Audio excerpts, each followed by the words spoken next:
Hi friends, ഇന്ന് നമുക്കൊരു carrot halwa ഉണ്ടാക്കിയാലോ. പെട്ടെന്ന് തയ്യാറാക്കാൻ പറ്റുന്നൊരു ഐറ്റമാണ് അല്ലേ.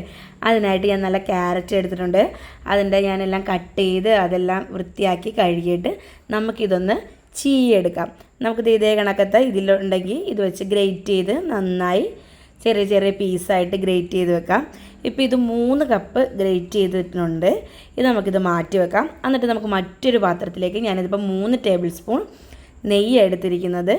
നെയ്യൊന്ന് ജസ്റ്റ് മെൽറ്റ് ആകുമ്പം ഞാൻ ഈ എടുത്ത് വെച്ചിരിക്കുന്ന ഗ്രേറ്റ് ചെയ്ത് വെച്ച ക്യാരറ്റും കൂടി ഇതിലേക്ക് ഇട്ട് നന്നായി ഒന്ന് മിക്സായി വരുന്ന സമയത്ത് ഇതിലേക്ക് ഞാൻ 2 കപ്പ് പാലാണ് ചേർത്തിരിക്കുന്നത്. പാലും 1 കപ്പ് പഞ്ചസാരയും കൂടെ ചേർത്തിട്ടുണ്ട്. പഞ്ചസാരയുടെ വീഡിയോ മിസ്സായിപ്പോയി. 1 കപ്പ് പഞ്ചസാരയും കൂടെ ചേർത്തിട്ടുണ്ട്. അതിന് നന്നായി മിക്സ് ചെയ്ത് കൈയെടുക്കാതെ നമ്മൾ നല്ല രീതിയിൽ കുറുകി അത് വിട്ട് വരുന്ന പരുവം വരെ ഇളക്കിക്കൊണ്ടിരിക്കാം. ഇപ്പോൾ ഒരുവിധം കുറുകിയ സമയത്ത് ഞാൻ ഒരു 1/4 കപ്പ് പാൽപ്പൊടിയും കൂടെ ചേർത്തിട്ടുണ്ട്.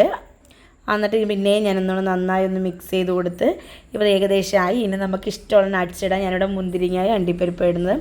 ഇപ്പോൾ നമ്മുടെ ക്യാരറ്റ് ഹൽവ റെഡി ആയിട്ടുണ്ട്. പെട്ടെന്നൊക്കെ തയ്യാറാക്കാൻ പറ്റിയൊരു ഐറ്റമാണ്. നമ്മുടെ വീട്ടിൽ വിരുന്നുകാരൊക്കെ വന്നു കഴിഞ്ഞാൽ തയ്യാറാക്കി കൊടുക്കാൻ പറ്റിയൊരു ഐറ്റമാണ്. എന്തായാലും എല്ലാവരും ഒന്ന് ട്രൈ ചെയ്ത് നോക്കണം.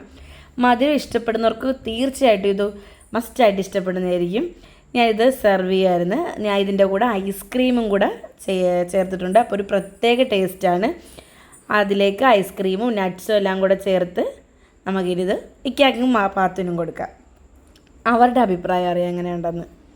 എന്തായാലും ഇക്കാക്ക് ഒരുപാട് ഇഷ്ടപ്പെട്ട ആ ക്യാരറ്റിൻ്റെയും ആ ഒരു ഐസ്ക്രീമിൻ്റെയും ഒക്കെ ഒരു പ്രത്യേക ഒരു ഫ്ലേവറാണ്. എന്തായാലും മധുരം ഇഷ്ടപ്പെടുന്ന ഒരു മസ്റ്റ് ട്രൈ ഐറ്റമാണ് കേട്ടോ. എല്ലാവരും ഒന്ന് ട്രൈ ചെയ്ത് നോക്കണം. ട്രൈ ചെയ്തിട്ട് ഫീഡ്ബാക്ക് അയക്കണം. വീഡിയോ ഇഷ്ടപ്പെട്ടെങ്കിൽ ലൈക്ക് ചെയ്യുക, കമൻറ്റ് ചെയ്യുക, സബ്സ്ക്രൈബ് ചെയ്യുക. പുതിയൊരു വീഡിയോ ആയിട്ട് വരുന്നവരെ ബൈ.